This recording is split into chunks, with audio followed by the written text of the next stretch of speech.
Okay, ये हमारे पास एक केस स्टडी आ गई है। इसको जरा देखें आप लोग। हम इसको पहले डिस्कस कर लेते हैं, उसके बाद फिर हम सब लोग जो हैं वो एक डॉक्यूमेंट ओपन करके, बेशक पेन पेंसिल से, बेशक MS वर्ड ओपन करके हम इसका यूज किस मॉडल बनाने की कोशिश करेंगे आज। ठीक है। सो केस स्टडी 1 में एक ऑनलाइन स्टोर का बताया गया है जिसमें users can visit the store and purchase the books they want. They can also select the books from the category और डिफरेंट किस्म की इस पे फंक्शंस परफॉर्म कर सकते हैं।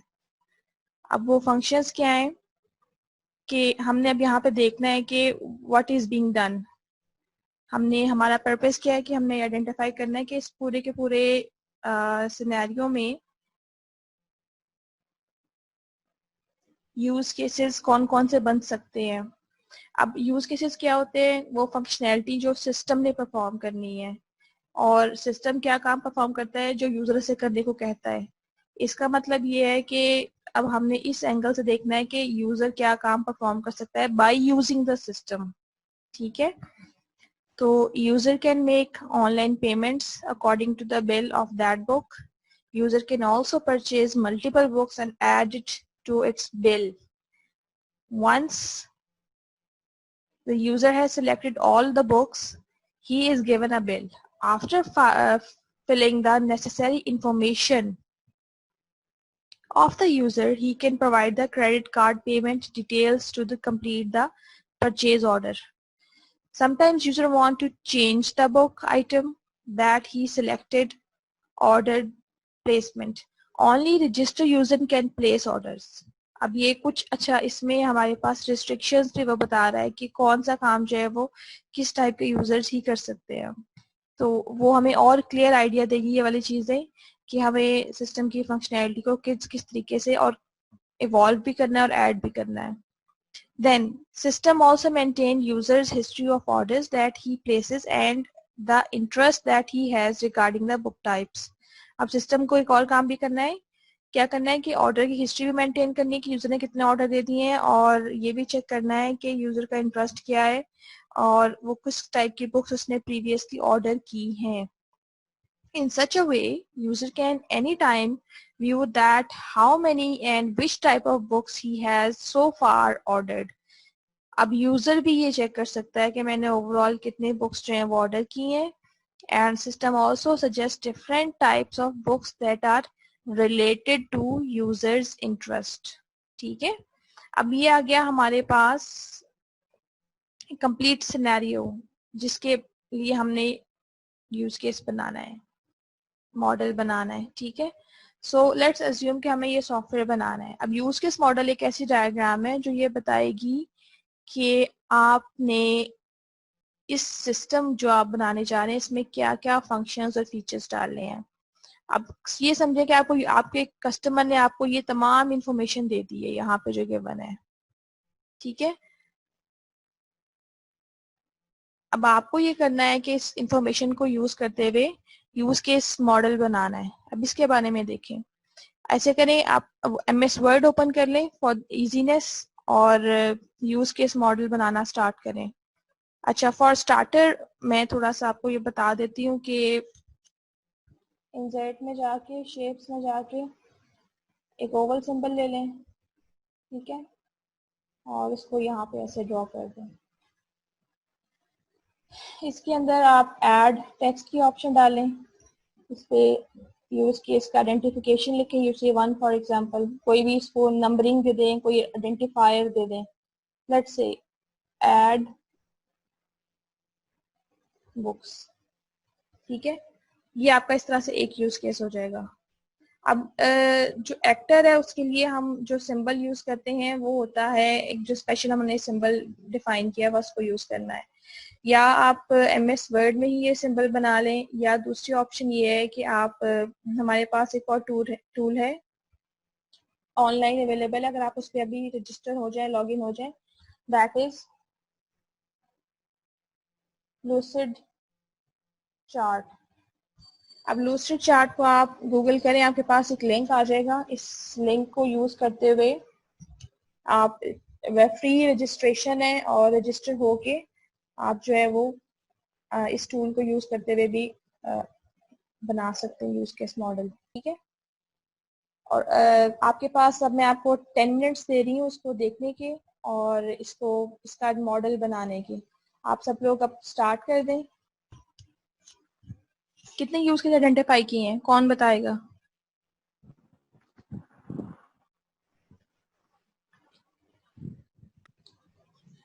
मैम सबसे पहले तो अगर रजिस्ट्रेशन हमें करवानी पड़ेगी जी, रजिस्टर यूजर होंगे तो जी। चले मैं ऐसे करती हूँ, यहाँ पे लिखती जाती हूँ। एक हो गया register user.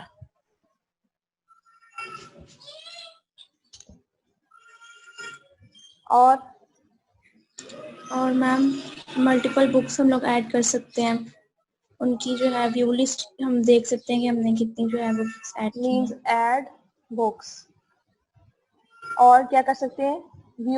Ma'am view list कर सकते हैं जो हमने बुक्स ऐड की हैं जी, बुक लिस्ट।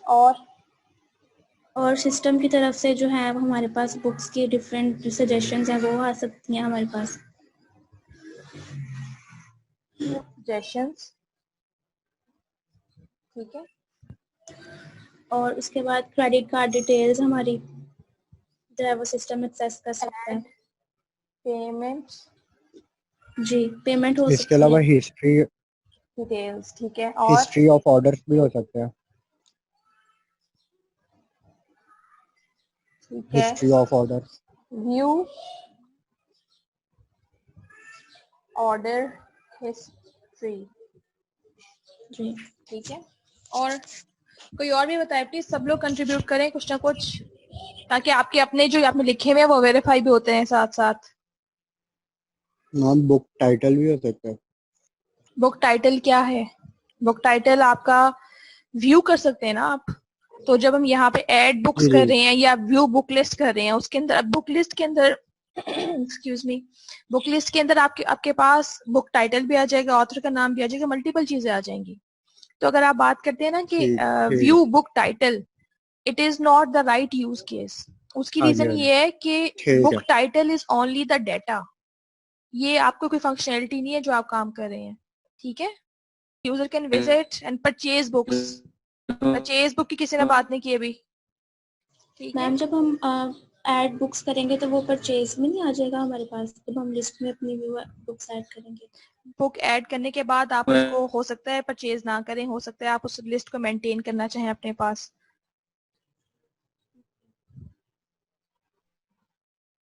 अच्छा, उसमें इसने ये भी लिखा हुआ है book and then from the catalogue user can select the book category from the catalogue. इसका मतलब ये है कि यूजर को कैटलॉग भी नजर आ रही है। सो जो चीज हमने एक और व्यू बुक लिस्ट की बात की है, या हम इसको ये भी कर सकते हैं, हम ये भी कह सकते हैं व्यू कैटलॉग, ठीक है। अब कैटलॉग में वो डिफरेंट जो ऑप्शंस उनको व्यू कर सकता है। देन और क्या चीज है, user can also purchase multiple books and add it to its bill. Generate bill. Ma'am shopping cart कर देना, किसी ने ऑर्डर करना है कर ले, शॉपिंग कार्ट में से कैंसिल करना है कैंसिल कर ले। शॉपिंग ऐड टू कार्ट भी कर सकते हैं आप मेंटेन ऑर्डर भी मेंटेन कर सकते हैं, मल्टीपल चीजें हैं। ये तमाम सही तरीके हैं इस चीज को लिखने के, ठीक है। अब इस केस स्टडी के लिहाज से उसने ये नहीं जिक्र किया कि आप कार्ट में ऐड करेंगे ये, लेकिन कॉन्सेप्चुअली ठीक है। ये भी आप ये भी कह सकते हैं मेंटेन अ कार्ट। सो जहां पे मैंने लिखा है जनरेट बिल, यहाँ पे आप मेंटेन कार्ट भी कर सकते हैं, ठीक है। मैं साथ लिख भी देती हूँ। मैम ये जो सबसे ऊपर है रजिस्टर यूजर लिखवाया है मैम ये तो एक्टर नहीं है, रजिस्टर यूजर और नॉन रजिस्टर यूजर, ये तो एक्टर्स होंगे ना जो सबसे ऊपर लिखा हुआ है यूज केसेस में। बिल्कुल एक्टर होंगे, लेकिन हमारे पास ये लेट्स एक यूजर हमें कहता है मैंने रजिस्टर होना है, तो क्या सिस्टम उसको रजिस्टर करने के लिए फंक्शनैलिटी देगा? क्या विल इट बी पॉसिबल कि यूजर जो है वो रजिस्टर हो सकता है? ओके सही है मैम, थैंक यू। ठीक है।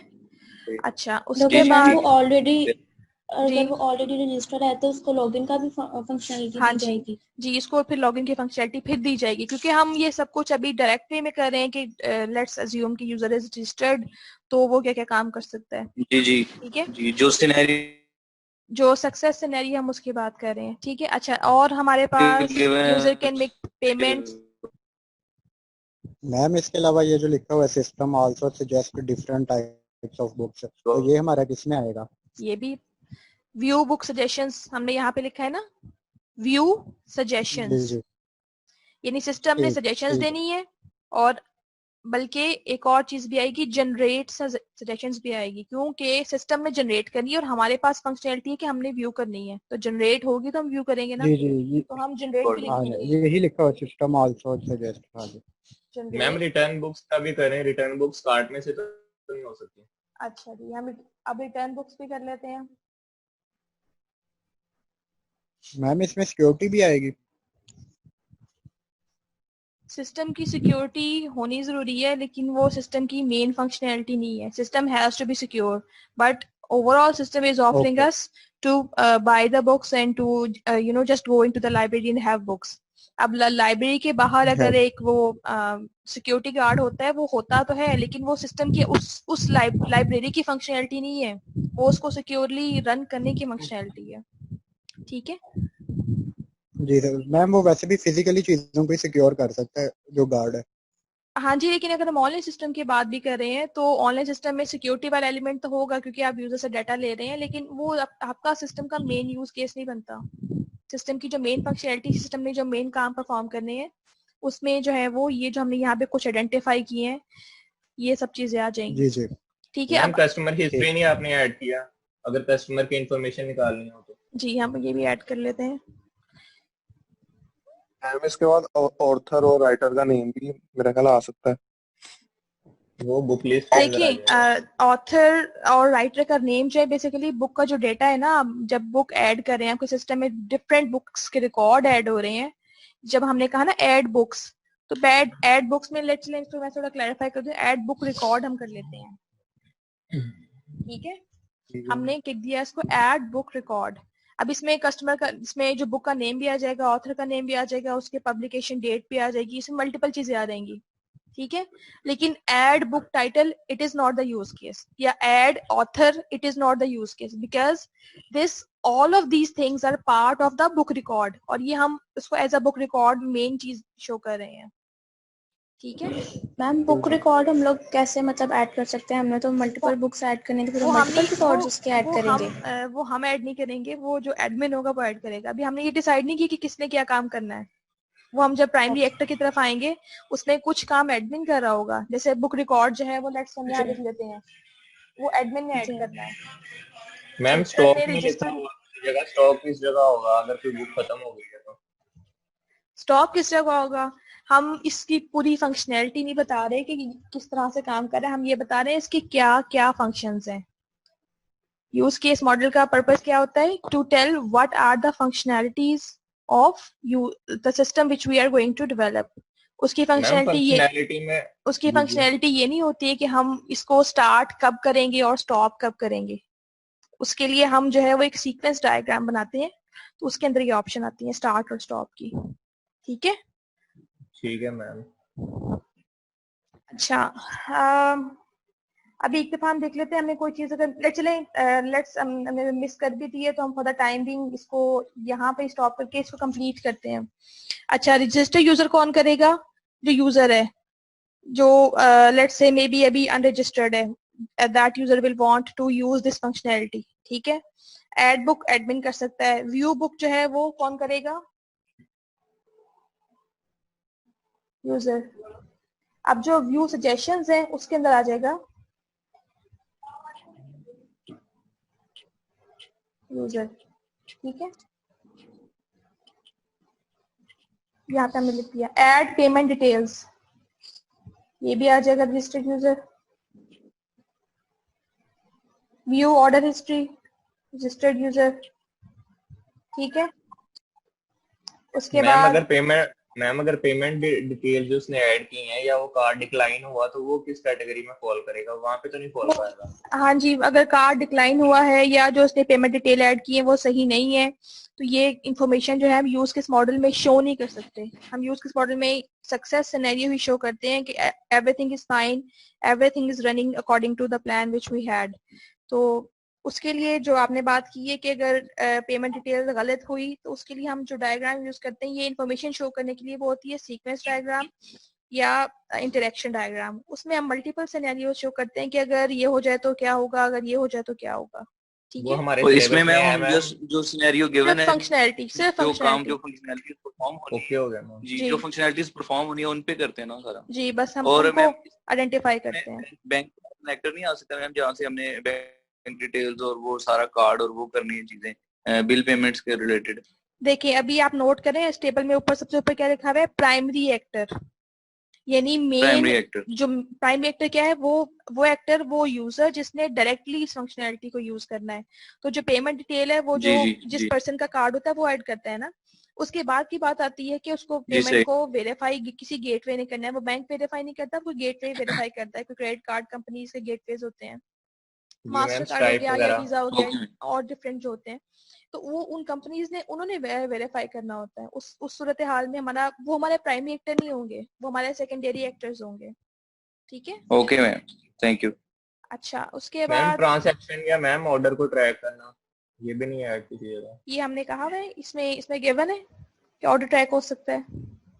मैम नो स्टेटमेंट ऊपर मैम नीचे हो रही है। तो मैम ये नहीं लिखा होगा ऑर्डर ट्रैकिंग अच्छा, वगैरह इस का, सूरत सिर्फ हाल में हिस्ट्री लिखी है। अगर ऐसा कुछ हो तो आप इसको यूज केस बना सकते हैं। मैं पेपर पॉइंट ऑफ व्यू से बात कर रही हूँ। आप इसको यूज केस बना सकते हैं कि track order by assuming that user can also track the order.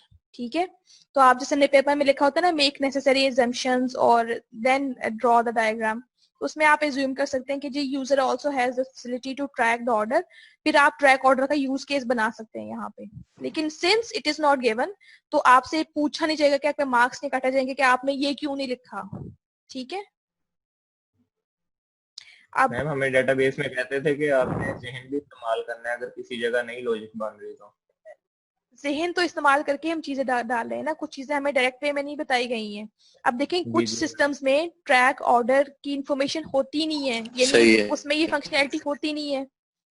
तो आप जी ये मैम, लड़ाई तो नहीं कर सकते कि भाई जी ट्रैक ऑर्डर बोलो। क्यों डाला। ऐसे ही है मैम। ठीक है, मैम हमने यहाँ पे सजेशंस जो है ये 2 दफा क्यों डाला है हमने, एक हमने व्यू में डाला है और एक हमने जनरेट में डाला है। देखें दो काम हो रहे हैं। सिस्टम जो है वो जनरेट कर रहा है, यूजर उसको व्यू कर रहा है। ठीक ठीक है, है, पहले सिस्टम जनरेट करेगा और फिर यूजर उसको व्यू करेगा। जी जी, ठीक है।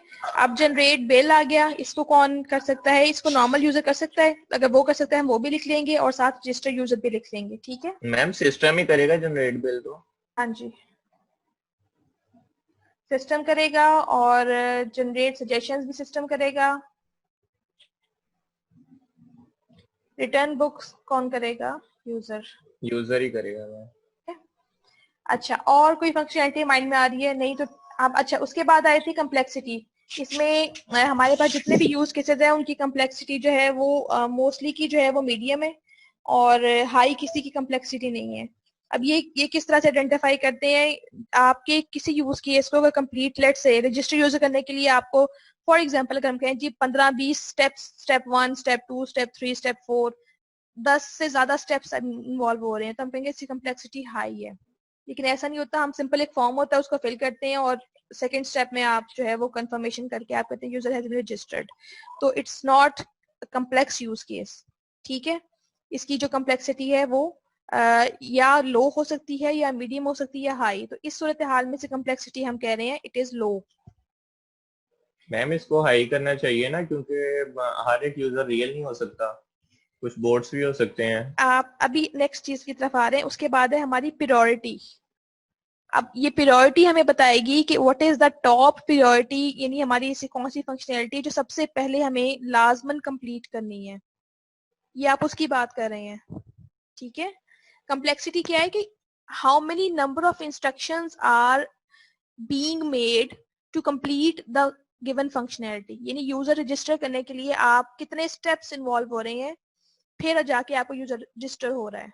That is called the complexity, कि कोई यूज केस बहुत ज्यादा कम्प्लेक्स है, उसको यानी उसकी फंक्शनैलिटी अब बनाने के लिए सिस्टम में आपको ज्यादा टाइम रिक्वायर है या कम टाइम रिक्वायर है। इसके अंदर मैम फील्ड्स इन्वॉल्व हैं कि स्टेप्स इन्वॉल्व हैं, मतलब फील्ड्स नेम हो गया, ईमेल हो गया, बाकी चीजें हो गई, हम या फील्ड्स की बात स्टेप्स हैं? नहीं, हम फील्ड्स की बात नहीं कर रहे, हम स्टेप्स की बात कर रहे हैं। यूजर ठीक है जो है मैम, फॉर्म फिल करेगा, रजिस्टर पे क्लिक और करेगा, खत्म हो जाएगा। सिस्टम उसको वेरीफाई करेगा अगर करना है तो, अगर नहीं करना है जो भी है, उसके बाद वो रजिस्टर हो जाएगा। मैम इसमें ठीक है सिंपल और मैम। कम्प्लेक्सिटी अब प्रायोरिटी, अब जब हम इसकी प्रायोरिटी की बात करेंगे, प्रायोरिटी में क्या है कि कुछ की प्रायोरिटी जो है वो हाई होगी, कुछ की लो होगी, कुछ की मीडियम होगी, ठीक है। अब प्रायोरिटी हमारे पास जो है वो नंबर्स के फॉर्म में आएगी। अब हमें यूजर रजिस्टर का जो यूज केस है उसकी प्रायोरिटी नंबर 1 है। क्यों? हमारी सिस्टम की कई फंक्शनैलिटीज ऐसी हैं जो रजिस्टर्ड यूजर ही परफॉर्म कर सकते हैं, इसलिए ये इस यूज केस को यानी ऐड होना सबसे इम्पोर्टेंट है, ठीक है। इस तरह से कई यूज केसेस हैं, उनकी प्रायोरिटी जो है वो टॉप प्रायोरिटी आ सकती है जो मेन फंक्शनैलिटीज है। हाँ अलबत्ता जैसे हम सजेशंस की बात कर सकते हैं, सजेशंस जी हो वो सकता है तो हम उसको सेकंड प्रायोरिटी पे रख दें। अब सेकंड थर्ड भी कर सकते हैं। Payment detail it is the first priority. Order history view करना it again can become the second priority, ठीक है। इस तरह से purchase book it's the main functionality. इस तरह से मैम बस हम दो ये ही होती हैं मैम, फर्स्ट 1 और सेकंड 2 ही थर्ड होती हैं? नहीं, अगर लेट से कुछ और इससे भी बिलो हैं कि जो जैसे हमने कहा जी पेमेंट डिटेल्स, लेट से जनरेट जैसे आप सजेशंस ट्रैक के रिकॉर्ड बाद, वाला बोला। हाँ जी ट्रैक रिकॉर्ड वाला उसको आप थर्ड कर लें। ये आपकी विश लिस्ट में हो लेकिन आपका मेन स्कोप में ना हो, उसको आप थर्ड प्रायोरिटी पे लेके आ सकते हैं। हमारी कोशिश ये होगी कि हम ये देखें, बीइंग अ सॉफ्टवेयर डेवलपर अपने माइंडसेट को उस तरह सेट करें कि being a software developer what is the first priority according to you. अब एक बच्चा कहे जी मेरी मेंटालिटी के हिसाब से जी generate suggestion should be first and register user should be second, he has to justify how. If it he is not able to justify and उसकी जो जस्टिफिकेशन है वो गलत है तो फिर मार्क्स कटेंगे, otherwise it's not that much no restricted rule के आपने इसको जो डिफाइन इस तरह से करना है। ठीक जी है ma'am, at thank is you. Ma'am जो मेन फंक्शनैलिटीज है उनको तो प्रायोरिटी 1 पे रखना पड़ेगा। जी जो मेन बिल्कुल फंक्शनैलिटी जी, अगर आप मेन फंक्शनैलिटी को नहीं रख रहे then there is a problem. Being a software engineer आपको पता होना चाहिए कि हमारी मेन फंक्शनैलिटीज क्या हैं और कुछ हमारी विश लिस्ट चीजें हैं वो क्या हैं। अब ये आइडेंटिफिकेशन हो गई है,